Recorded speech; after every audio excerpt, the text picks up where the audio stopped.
কি কি বলছিস এসব? ফাটা তোর বাপের বিড়ি চুরি করে খাচ্ছিল? হ্যাঁ, তা নাই তো কি বলছি? আমার বাপের সামনে আবার আমাকে ফাঁসিও দিল। ভোদার বাল, অমন ছেলে যদি আমার হতো না, গাড়ে প্যাচ দিয়ে গাছের ঢালে উল্টো করে ঝুলিয়ে রাখতাম। এক কাজ কর, তোর ছেলেকে বুঝিয়ে বাজিয়ে একবার ক্লাবে নিয়ে আয়। মালটাকে কোনায় ফেলে গাড়ে এমন পাড়া মেরে ধরবো না, ওর চোদ নামে বেরিয়ে যাবে।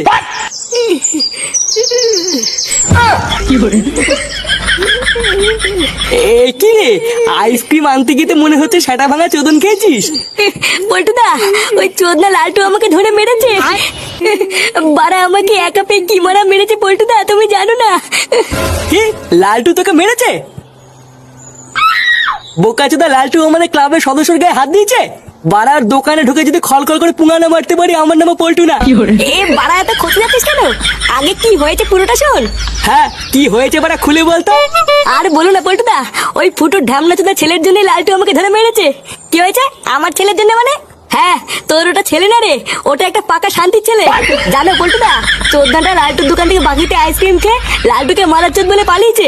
আর আমি যেই বলেছি আমি ওকে চিনি, লালটু আমাকে ফালতু ফালতু কেলিয়ে দিল। সেগো মারানিটা তাহলে এতবার মেরেছে? বাড়া আমার মান সম্মান সব পুঙ্গা মেরে দিল। আজকে ওর সেটা আমি ভাঙবই।